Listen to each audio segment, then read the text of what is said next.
My husband and I have been dinks for 30 years. He'd secretly fathered 3 illegitimate children behind my back. 3 kids, 3 mothers. The eldest is 37, the second 28, and the youngest is actually only 5. When I learned the truth, I was so furious I suffered a brain hemorrhage and was taken into surgery. My husband, disregarding the 30-plus years of our marriage, actually gave up trying to save me outside the operating room. I was sterilized and died in unwillingness, while my husband went on to have many children and enjoy a happy, fulfilled old age. When I opened my eyes again, I was reborn. Reborn in the year when my parents were still alive and my poor little husband was fiercely pursuing me. Doctor, my wife has been a princess her whole life, she's never suffered much. This time I don't want her to go through any hardship, so don't resuscitate her. Dressed in an expensive suit and groomed to dazzling slickness, the old man spoke sanctimoniously to the frowning doctor. Even though a minute earlier the doctor had made it clear I still had a chance of being saved. He was the husband who had been married to me for 30 years, became dink for my sake, retired as a high-ranking cadre, and had always shown a love for me to the bone, my husband Liam. Yes, that old woman has lived long enough, hogging the outhouse and not using it. Dad, my mother has been waiting for you for more than 30 years. The property she left behind. The nearly 40-year-old middle-aged woman at the side couldn't wait to butt in. Since when did that village woman become your mother? Honey, when are we going to get our marriage certificate? We need to let Xiaobao have a legitimate status. A young woman, dressed provocatively, linked her arm with Liam's and cooed. Beside her was a little boy of about 5. The middle-aged woman and the young woman began to argue. My soul watched coldly as my husband smiled. He clearly relished the adoration of the woman beside him. He lied to me for half my life, rising from a poor boy from the countryside, using my family's resources to climb ever higher, and in the end winning both fame and fortune. He deceived me about our relationship, deceived me about being child-free, and ultimately monopolized my family's wealth while filling his home with descendants. He toyed with me round and round, and now he wants my life. Liam, mother will not spare you. I raged, claw slicing through his body, then I vanished. I lived to 55. When I opened my eyes again, I found myself waking on a bench in the hospital corridor, my forehead dripping with sweat. Sophia, sorry to keep you waiting. I specially bought the coffee you like. A tall, handsome man ran toward me, coffee in his right hand, the registration slip in his left. Seeing the sweat on my brow, he immediately took out a tissue as if to wipe it for me. I raised my hand to block his outreached hand, staring in disbelief at the face of the man who was fawning over me. That was Liam, more than 30 years younger. I would recognize him even if he turned to ash. Sophia, what's wrong? Why are you looking at me like that? Are you scared? Don't be afraid, I'm here with you. Not only had Liam become young again, so had I. I accepted the fact of my rebirth without effort. Come to think of it, today was the day I had secretly gone to the hospital for an abortion, hiding it from my parents. At that time Liam wasn't my husband yet, he was just a poor boy from a remote village who, after years of hard work, had passed the civil service exam in S-City in hopes of changing his fate, and was fervently pursuing me. Even though he knew I was already carrying my ex-boyfriend's child, he still volunteered to pretend to be my boyfriend and accompany me to the abortion. It was so moving it could shake the heavens, it moved the hopelessly romantic version of me from my last life. The nurse started calling my number. I suddenly changed my mind. In both my last life and this one, my ex, who I dated for 7 years and had planned to marry at the end of the year, dumped me the moment a better, more accomplished interloper came along, then ran off with her to study for a PhD abroad. I felt a knot in my chest. Back then my parents had been strongly opposed to my relationship with him because we were from different social standings. I ignored them and called them old-fashioned. Now I had no face to even consult them. So foolishly, despite my physical condition, I was going to recklessly let the child in my belly be flushed away. In my last life, because of that operation I was left broken at my core, and later Liam took advantage of it to persuade me to be child-free.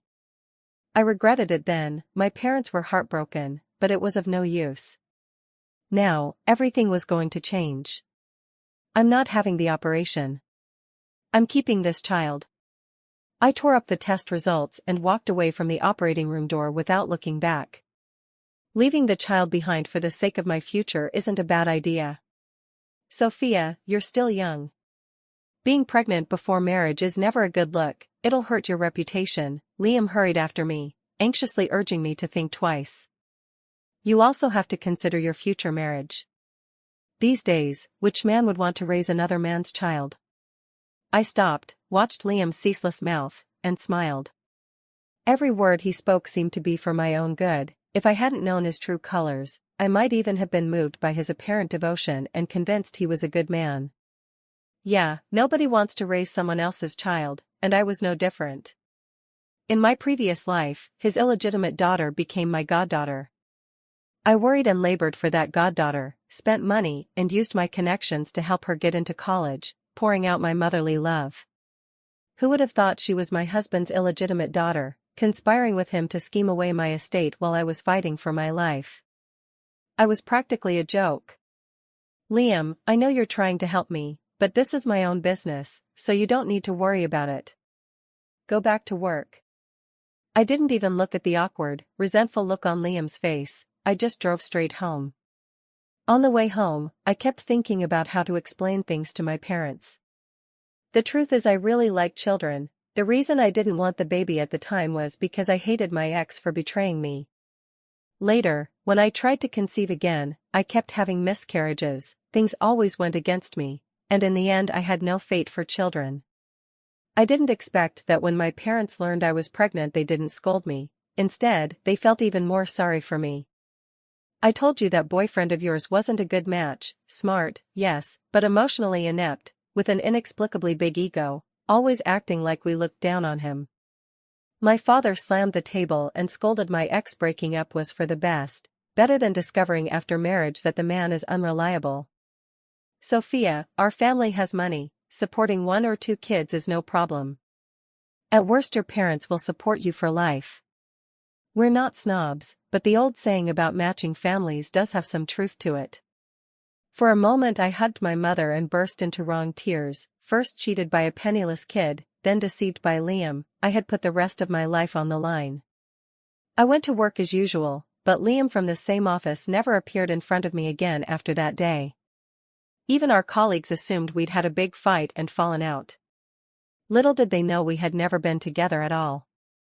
When he learned I was an only daughter, well off, and that my uncle was a city official, he contrived daily encounters with me, dropping hints and probing about my romantic status. After we exchanged contact information, he insisted on sending me dozens of greeting messages every day, bringing me breakfast in the morning and seeing me home at night. Even when I explicitly refused, he delighted in it.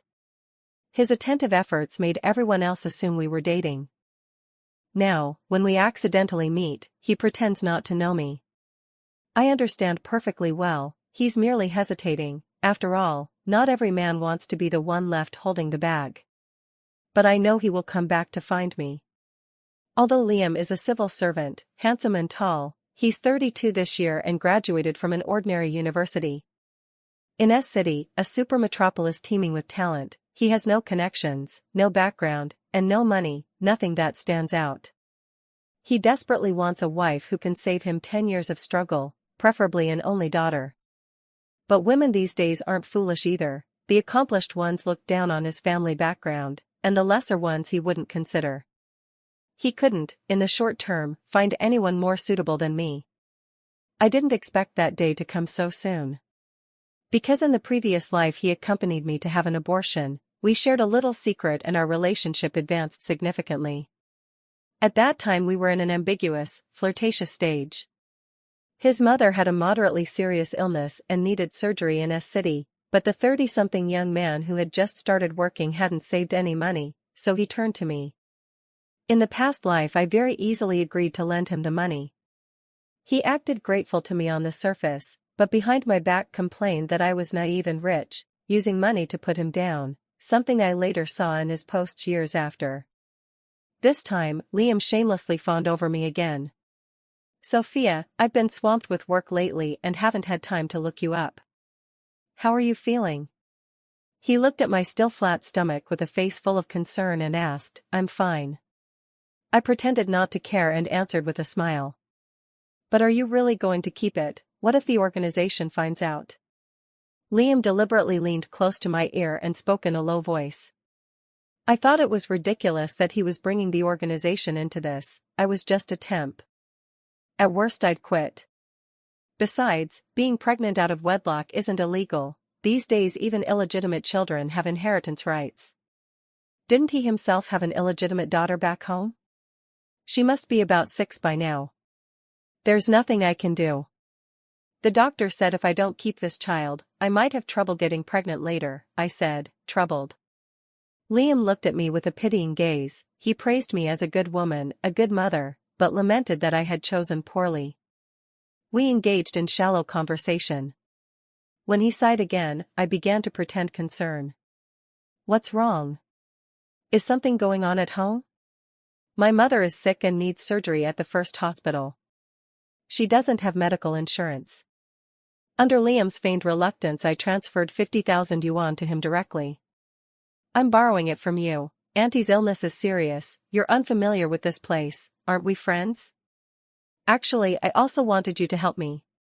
I played the naive, sweet role while at the same time hinting that he should pretend to be my boyfriend in front of my parents. Seeing how readily I handed over the money, Liam agreed at once. He began to court me more openly.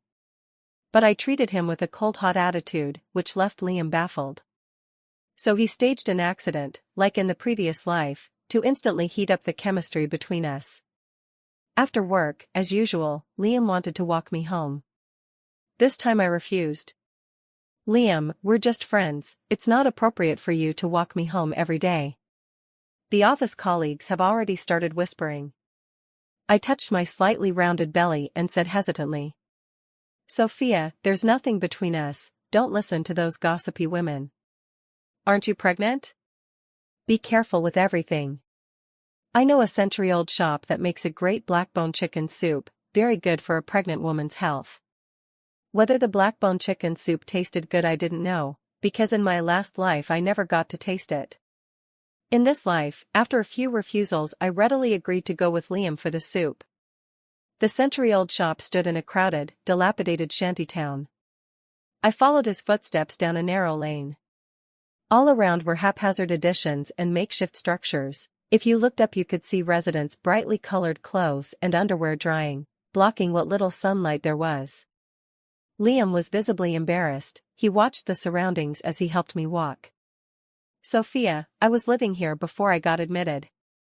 It's a Chinghonkan, but there are quite a few good eats, trust me, you haven't tried them. Just don't be picky. He knew I was a foodie. I smiled without saying anything and also scanned the area carefully.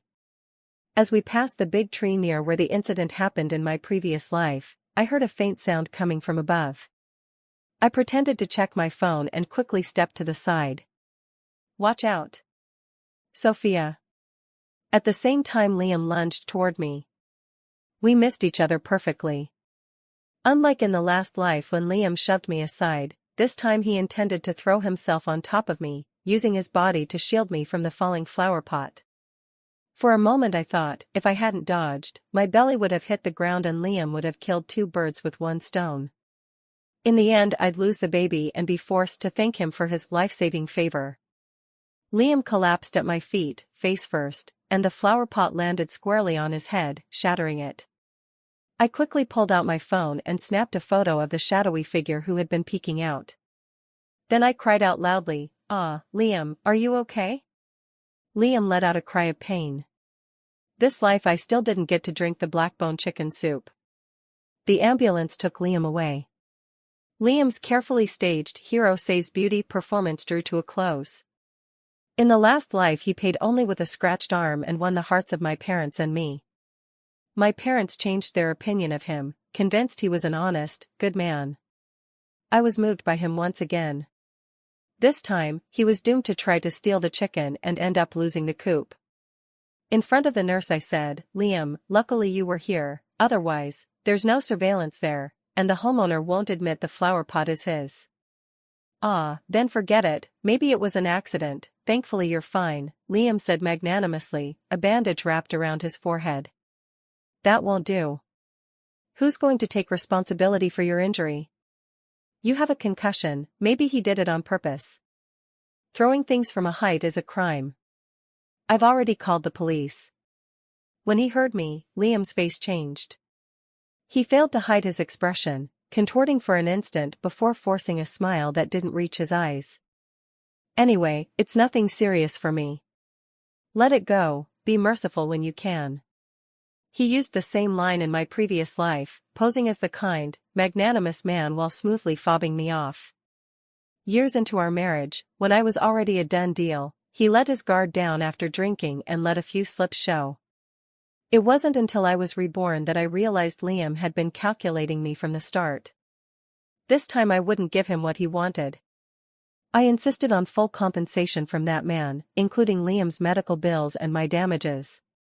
As a pregnant woman, I declared I had been frightened. Based on the evidence I provided, the police quickly zeroed in on the man. It turned out he was from the same village as Liam. If there were no shady dealings between them, no one would believe it. At my insistence, the man was taken to the police station. Ah, brother-in-law, you're so unfair, how can you make me pay, when it's clearly you? Shut up. Who's your brother-in-law? Liam's polite, gentle disguise tore open a little as he shouted at the flashy man. I saw him constantly signaling to that man. What else did I not understand? The man insisted it was an accident, he even played the poor victim to us. Liam seized the moment to chime in. Sophia, he's not had it easy, no education, no job, a mother to support. It was an accident, just let it go. I'm fine, I always thought you were a kind, good person. As one of the parties involved, Liam not only refused to seek accountability but tried to morally blackmail me. If I insisted any further, I'd be the rich and heartless one, unbearably cruel. So I dropped the complaint. Of course Liam couldn't use it to take credit. He'd have to swallow that pride. Liam and I didn't make our relationship public, but at work we had already become the assumed couple. When my belly kept getting bigger, I quit my job. Liam also moved out of the company's shared dormitory and into the downtown apartment my parents had bought for me. He took on all the household chores, cooking, laundry, cleaning, and gave me immense emotional support. He put up with my mercurial bad moods. He played the roles of competent nanny, boyfriend, and emotional trash can. And likewise I played the part of the love-struck, unreasonable partner. I bought him designer clothes and shoes, lent him my luxury car to drive, and even agreed to let my uncle promote him. My uncle is a city official. Liam tasted the sweetness and, from a rookie fresh on the job, became the darling in his colleagues' eyes. My financial support made Liam increasingly swollen with pride. He thought, just like in the previous life, he had me completely under his control. So, he proposed to me. There was no marital home, no car, no bride price, just like in the previous life, he shamelessly expected to win me with a sincere heart. I couldn't help but sneer inwardly and didn't agree on the spot. Liam, I also want to marry you, but my dad. My hesitation made Liam nervous. Is it that your aunt and uncle don't agree? I know my family is poor, but I'll give you happiness. I'll work hard to make your parents accept me. No, it's my father who got sick, he needs a kidney transplant. I'm his only daughter, and I'm pregnant. How could I possibly be thinking about getting married at a time like this? I said, awkward and torn. In my previous life, when my father learned I was determined to marry Liam, he became so angry he fell ill, then they diagnosed him with uremia. It hadn't reached the worst stage yet, but his health never recovered. Back then, to show his sincerity, Liam went to the hospital to be tissue-typed with my father. Ironically, his kidney actually turned out to be a match. At that moment, Liam instantly understood what I meant. Ah, Uncle will definitely be fine. If you like, I can go to the hospital and see if I'm a match with him. I knew how Liam was thinking, he had no blood relation to my father, so the odds of a match were low. But he was showing support, and having that attitude would score him a lot of points with my parents. Alright. Unlike in my previous life, when I hesitated for fear of wasting effort, this time my eyes lit up. Liam was surprised I offered no excuse, then immediately went to buy some fruit as if preparing to visit my father in the hospital. Without any awkwardness, he went to be typed. I sneered as I watched his retreating figure. In the previous life, because of his heroic rescue and a string of actions, my parents' opinion of him changed, and coupled with my determination to marry no one but him, my parents relaxed. After we married, my father did not agree to Liam donating a kidney. He completely extended his feelings, treating his son-in-law as half a son, and he worried that exchanging one healthy adult for two sick people wasn't worth it. He feared it would affect my happiness after marriage. After all, there could be sequelae from donating a kidney. He only wanted me to be happy and hoped that his son-in-law, Liam, would treat me well. Unfortunately, people's hearts are unpredictable, and my father's wish came to nothing. He couldn't wait for a donor, his health worsened day by day, and in the end he was gone before 60. Now that Liam had volunteered his kidney, of course I accepted with pleasure. It was his kidney I wanted. When I saw the test results, I couldn't help laughing each time at the disbelief on Liam's face. "Ah, Liam, you're amazing. Dad can be saved." I snatched the report from Liam's hand and happily told my parents. "Ahaha. I also hope Uncle can recover." Liam didn't dare look me in the eye. He was probably thinking about how to go back on his word and refuse the donation. First he moved his mother out, saying she'd gone back to her hometown because she wasn't feeling well. Then he kept postponing the pre-op checks at the hospital. He casually sent me several news articles about people suffering complications after donating a kidney, ostensibly out of concern for my father's health, but his real intention was obvious. I understood perfectly and remained unmoved. I just watched him fret and scratch his head trying to find ways to avoid donating a kidney, without it affecting my feelings for him. "Sophia, after you give birth to this baby, let's have a child of our own," Liam said tenderly as he stroked my rounded belly. "Of course, Liam, I know you care for me, and I won't let you down. But I heard that men who lose a kidney can have trouble having children," Liam said hesitantly. "It's all rumors. You still have one, the doctor said it won't affect your life going forward, and you don't do physical labor at work." "Liam, I know I'm being selfish, but that's my father." I looked at Liam and said softly. He fell silent and said nothing. I burst into tears. "Forget it, I don't want to put you out. My dad should be close to the top of the list for a kidney now. Let's wait a bit on our matter." Liam hurried to comfort me. A week before my father's kidney transplant, Liam's mother showed up uninvited. My mother-in-law from my previous life sized me up the moment she came in, even with a smile on her face. It was a hollow, forced grin. "Oh my daughter-in-law is really pretty. Liam always brags about you in front of me. When are you going to have a baby? Come, let me help you through your confinement. I'll take care of everything so you don't have to worry about a thing and can just enjoy yourself." The old woman had a silver tongue. In the previous life she coaxed me until I treated her like my own mother. But after my father's death, when Liam was pushed up by my uncle and settled into his position, she quickly changed her face and, together with Liam, bullied me, pouring years of pent-up resentment all over me. "Auntie, you really know how to talk. How could I let you take care of me? My parents hired a nanny for me." Not wanting to engage with the old woman's disgusting behavior from the last life, I replied with a smile. This time the old woman had come to stop her precious son from donating a kidney. The Lee family both wanted it and didn't want it. Between the lines she emphasized how hard things were for Liam, how much he loved me, how much he cherished me, trying to make me feel guilty. I didn't take the bait at all. The old woman wanted me and Liam to register our marriage before my father's operation, but I refused, saying I was in no mood and not feeling well. Just consider it bringing good luck to the marriage. In our hometown we have beliefs. Are you cursing my dad to die? What bringing good luck? My dad will live to 100. I cooled my face and snapped. The old woman clammed up. After Liam returned, she sneaked into his room. She didn't come out for a long time. I didn't think much of it. As long as Liam had designs on my family, he would have to donate a kidney to my dad. On the day my dad underwent the kidney transplant, Liam went missing. The old woman, to show her sincerity, did go to the hospital. I anxiously called everyone who knew Liam, but I just couldn't find him. "Auntie, where did Liam actually go?" I asked a little loudly. "Oh dear, how would I know? Didn't he go to work?" The old woman began to play dumb. "He didn't go to work at all." "Liam, you coward." I sent a voice message to Liam. "How can you talk like that? My son must have been held up." The old woman's face wrinkled like a walnut, and she couldn't help but snap at me.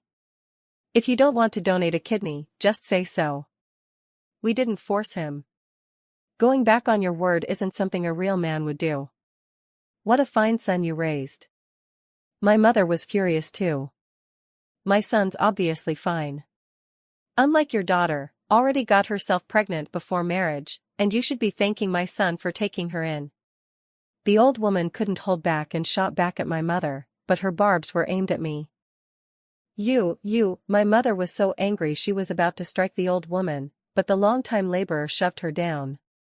By then I was visibly pregnant, heavy-bodied, and my father was still on the hospital bed waiting for surgery. We couldn't stop the old woman's tantrum. The old woman turned the tables and began sitting on the ground crying that we city folk were bullying honest people. "A few stinking coins and you're somebody? My son is still a civil servant.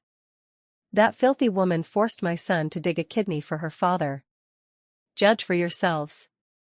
My son and I have such hard luck, we've been cuckolded."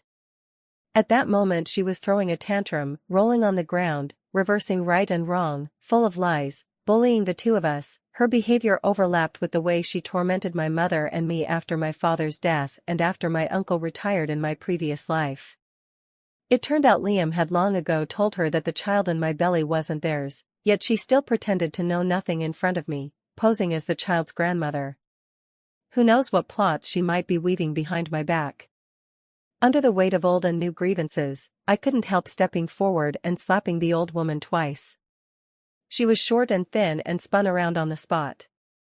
Humiliated, she leapt up to kick at my stomach, but my mother stopped her. Protective of her daughter, my normally gentle mother sat on the old woman's belly and started slapping her repeatedly. "Stop." Seeing his mother being treated so miserably, the once missing Liam finally appeared. It turned out he had been hiding in a corner of the hospital, secretly watching us. "Where have you been?" I struck first, asking. "I was in a car accident, my phone broke, I only just made it here. Why are you bullying my mom?" Liam shouted at me louder, his words full of grievance and disbelief. But his clothes, his body, there was no sign he had just been in an accident. If I hadn't lived with him for over 30 years in my previous life, I might have been fooled. "Wah wah, son, they're all bullying me." The old woman broke free from my mother and rushed toward Liam, accusing others first like a villain. There was none of the fierce she-tiger demeanor from a moment ago. What a veteran actor, just like in my last life. "Liam, your aunt started it. She shoved my mom to the ground, called me a bitch, and even tried to kick my stomach. You can check the surveillance." I'm not one to take things lying down either. I cried even more miserably than the old woman. The onlookers egged me on. Liam was left speechless. "Go have the surgery already, my dad is still waiting for you." I quickly wiped my tears and didn't forget the matter at hand. My mother needs treatment, Sophia, maybe another day." "You've already signed the organ donation consent form, you can't back out halfway. My husband is already on the operating table, they're all waiting for you." I stared into Liam's eyes and spoke each word slowly. "Pa. If my son loses a kidney, what if it affects his fertility? He's the only male heir in 3 generations of the Lowley family. If he can't carry on the line, can you take responsibility?" The old woman screamed at me. I snorted inwardly. Doesn't Liam's illegitimate daughter back home count as an heir? Auntie, Liam said he would treat the baby in my belly as his own. I didn't even ask your family for a bride price. I brought a dowry of 300,000, the house and car were ready, my uncle even thinks highly of Liam, what more do you want? I rubbed my stomach and said, feeling wronged. I never forced Liam, he agreed of his own accord. Our family won't mistreat him. They hoisted Liam up and took him away. Word of his dishonesty and breaking his promise could reach his workplace within a day, and besides, it was all voluntary on his part. In the end, he dragged the foul-mouthed old woman out, as if he had valiantly rescued someone, and went into the operating room. My dad recovered well after the surgery, his health improved day by day. By contrast, Liam gradually developed postoperative complications. He clung tightly to the opportunity my uncle had given him, intent only on climbing higher, while his own health slid to the back of his mind. Liam's mother used the excuse of taking care of her son to live in my house, and I had to admire the old woman's nerve. She could quickly put on a friendly face and make up with me, as if nothing had happened that day. I played the forgetful patient. We were a model mother-in-law and daughter-in-law pair. Not only did she settle in, she also summoned Liam's illegitimate daughter from his hometown and the girl's mother. I saw Liam's illegitimate daughter, 6-year-old Zoe. Just like in the previous life, she was thin and small, plainly featured and timid. Zoe's mother was called Wanda. She was 3 years older than Liam, dressed plainly and unremarkably, and outwardly claimed to be Liam's long-suffering, divorced distant cousin. My due date was coming up. Liam's mother was covertly trying to push out the nanny my mother had hired for me, hoping to replace her with that woman. But I wasn't as conciliatory as in my last life, I refused decisively. I didn't drive the mother and daughter away either. Wanda fought to do the housework and was attentive to me. She had known Liam longer than I had, she was more like a child bride to his family. I never treated her as a mistress. I always thought she was a poor, rural woman poisoned by feudal ideas and deceived by Liam, last time she'd waited for him for over 30 years. Not until I nearly slipped on the polished floor did I realize that the pitiable often have reasons to be detestable. After the nanny held me back, she inspected the floor closely and told me there seemed to be oil on it. Expressionless, I checked the surveillance and found that, just as the nanny said, Wanda had secretly been wiping the floor with oil. Wanda had worked as a cleaner and as a nanny before, how could she not know how to mop a floor? She was clearly trying to make me miscarry. I thought of the 2 miscarriages in my previous life. The first time I was pregnant, spurred on by my mother-in-law and by Wanda's act of playing the victim, I let them, mother and daughter, stay. Wanda took over the household duties from the original nanny. Not long after she came, I had a miscarriage. At the time I didn't think much of it, just assumed it was something to do with my body. In the years that followed I became pregnant again, and inexplicably miscarried. Now that I think about it, my miscarriages were inseparable from Wanda. But in my previous life, until the day I died, I never once suspected her. I called my parents. The moment my mother came in she confronted Wanda. Faced with our accusations, that woman, without so much as a blush, denied it. I only wanted the floor cleaner and shinier, didn't I? I didn't do it on purpose. Are you one of those sheltered misses who's never soiled her fingers? Wiping the floor with cooking oil? Pa. Don't put on airs. You did it on purpose to make Sophia fall, didn't you? The nanny spat at Wanda and jabbed a finger at her nose, accusing her of ill intent. Wanda whimpered and cried. Liam's mother was still standing beside her, helping her out. It made my skin crawl, a woman nearly 40, broad and coarse, playing the part of a little daughter. Who was she trying to fool? Sophia, my cousin didn't do it on purpose. She's a country woman who doesn't know anything, she thought oil was a cleaner. Liam started playing peacemaker. I knew all along he wanted to get rid of the baby in my womb openly and cleanly. If this had nothing to do with him, I'd write my name backward. When she first came she said she'd been a nanny for 10 years, and now she can't tell oil from cleaner. Let her go, my home can't hold a big Buddha like her. I looked at Wanda's old face and gave a cold, mocking laugh. No, I won't leave. Wanda, as if possessed by a Cheongyao melodrama, knelt on the floor and clung to Liam's trouser leg. "Don't you dare bully my mother." I suddenly felt a strong force strike my back. My body pitched forward, and just as I was about to fall, my parents, who had been watching me, caught me. My father fell beneath me, my mother grabbed my hand, and I didn't hit the ground. Zoe pushed me. In my previous life, she stirred up my maternal instincts and sympathy, and later, with Liam fanning the flames, I accepted her as my goddaughter. I fed her, I clothed her, I helped her get into university, and I arranged blind dates with good boys for her. Who could have imagined that the poor-looking, innocent little girl was anything but innocent on the inside? How did she repay me? Enjoying my kindness while conspiring with her birth mother, birth father, and birth grandmother to deceive me. Secretly calling me an old woman who can't have children. As if it were her due, treating my property as if it were hers. I spun around and glared at Zoe, saying, "You get out too." Sensing the situation was going badly, Liam suddenly slapped Zoe hard, knocking her to the ground. "How dare you push your Aunt Sophia? What did I teach you? Apologize now." Liam berated Zoe, but his eyes were on me. Zoe, her face smeared with blood, crawled toward me to apologize. Perhaps because she was young, she couldn't hide the hatred in her eyes. Wanda knelt and kowtowed to me. But in my heart there wasn't the slightest pity or softness for them left. "All of you, get out." Seeing that begging me had no effect, they turned to beg Liam as the head of the household. "Liam, say something, don't send us away, my daughter and I have nowhere to go," sob.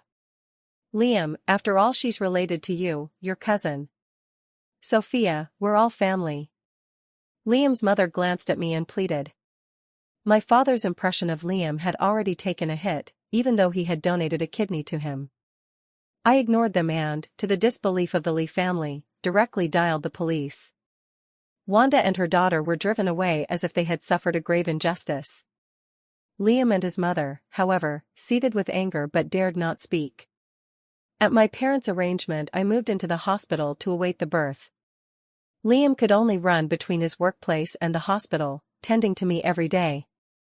I was nursed back to glowing health, while he grew thinner by the day. His mother wiped her eyes in front of me, desperate. It won her no sympathy from me. I intended to make them all understand the cost of trying to take everything from me. I gave birth to a daughter without complications, and I registered the child under my family's household. I left the father's name off the birth certificate, and Liam, as if forgetting, never asked. I didn't bring up marriage with him until the baby was a full month old. Liam grew anxious. "Sophia, everyone at work keeps saying I got you pregnant before marriage. When are we going to register and get married? I can't be an irresponsible man." "Sure, let's do it when our daughter's 100 days old. I also need to lose weight to fit into the wedding dress." Liam happily began making wedding plans with his mother. I smiled. The day of the wedding ceremony would be Liam's social death. It would be the day our affair was tied up. On the day of the ceremony, many of Liam's colleagues and superiors came. They all congratulated us, the newlyweds. Liam was elated. He's now the mayor's secretary, his career bright and full of promise. My mother-in-law's old face erupted into 1,000 smiles, the wrinkles blooming like flowers, though the looks she occasionally cast at my daughter and me were full of loathing. No matter how much they were wronged the night before, the next day they had to face me with smiles plastered across their faces. Sometimes I admired their forbearance. In my previous life my mother-in-law endured for more than 10 years, until her son succeeded and rose to power. With no one left to rely on beside me, they began to exact their revenge. I was different. My limit was reaching the wedding with Liam. Tolerating up to that point was as far as I could go. I watched the hotel lobby entrance, waiting for the unexpected guests to arrive. "Daddy, don't marry that bad woman, Mom and I are still waiting for you." Just as Liam and I were about to exchange wedding rings, a 7-year-old girl in shabby clothes with hair so malnourished it hung limp ran in and shouted. Zoe had come. The room fell completely silent. Liam's composed face collapsed. He ground his teeth and tried to persuade Zoe to leave. Zoe, I'm your maternal uncle, my mind's muddled. Hurry back and find your mother. What nonsense are you yelling? How embarrassing, a stupid country girl, something wrong with her head. Grandmother pinched Zoe's arm, clapped a hand over her mouth, and tried to drag her away. I'm not leaving, Dad, don't you want us anymore? Mom's here too, I want to live in the big house, buy new clothes. Zoe bit Grandma, struggled free and ran over, grabbed Liam's sleeve and cried. Liam, furious and anxious, shook Zoe off in one motion. Sophia, I don't know what's gotten into her, she's babbling nonsense. I stepped back holding my daughter, retreating to stand beside my parents. Calmly I asked, she's your illegitimate daughter, isn't she? Liam, you explain this to me, my father blocked my way and demanded angrily. While Liam and his mother argued, Wanda rushed in as well. Liam, you can't abandon your mother and me. We may not have a marriage certificate, but the whole village knows I'm a daughter-in-law of the Lee family. My brother caused trouble, and my mother wants to marry me off to get dowry. Boo-hoo, you can't just ignore your mother and daughter. Wanda clutched Zoe and knelt on the ground, sobbing. That's nonsense. She's the village madwoman. Nobody knows which wild man fathered that bastard child, she's deliberately trying to harm my son. Grandma screamed, lunging forward to beat Wanda on the head and ordering the security guards to take them away. The guards didn't move without my nod. Seeing Liam and his mother deny her identity, Wanda pulled a stack of A4 printouts from the cloth bag at her side. She scattered them as she shouted. This is the DNA parentage report for my Zoe and Liam, it's real. Liam and his mother scrambled to destroy the report, but they couldn't stop everyone from seeing the truth. They began whispering among themselves. Liam, I can't marry you, I said into the microphone, loud and clear. Your illegitimate daughter is already 7. Your whole family conspired to deceive me.